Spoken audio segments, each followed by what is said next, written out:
Dopo quelle nella Valle dei Templi nel marzo 2001 per l'abbattimento di alcuni immobili abusivi in zona A, le ruspe questa mattina sono arrivate a Realmonte per procedere alla demolizione di quello che viene chiamato l'ecomostro di Scala dei Turchi.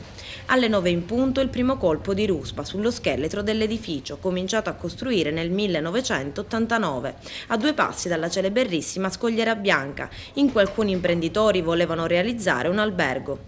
Alla fine la stessa Scatur, la ditta proprietaria, ha deciso di dar corso all'ordinanza di demolizione e ripristino dei luoghi firmata dal sindaco Piero Puccio. Cantano vittoria un po' tutti, dal sindaco Piero Puccio agli ambientalisti presenti con la maglietta con la scritta 1989-2013, abbattuto.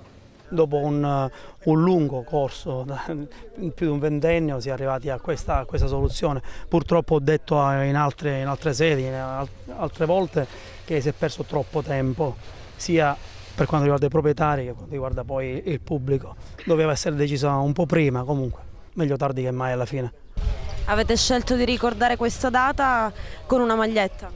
Lo scheletro che vedete era tra gli scheletri più importanti da demolire in Italia e tutte le volte che c'è la demolizione di un ecomostro noi commemoriamo questa demolizione con una maglietta. Oggi vincete una battaglia importante. Sì, vinciamo una battaglia importante, abbiamo sempre creduto che questo giorno comunque sarebbe arrivato nonostante lo scetticismo che circondava questa operazione. Ci è voluto del tempo, però questo è un regalo che facciamo alle future generazioni. In questo momento stiamo assistendo a un evento eccezionale per ritornare alla normalità. Oggi è una data che bisogna scrivere nel calendario perché è una data storica. Oggi è un cambiamento di tendenza non solo ad Agrigento, non solo a Realmonte, ma in tutta la Sicilia, e dobbiamo sbrigarci anche a distruggere gli altri 2 ecomostri che sono qui vicino.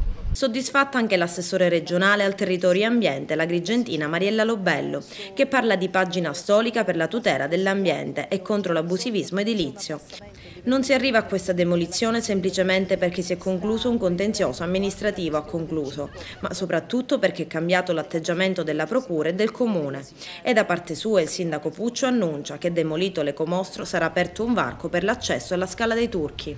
Nei prossimi giorni consentirò il passaggio a piedi dalla battigia, diciamo proprio vicino allo specchio acqueo dei villeggianti.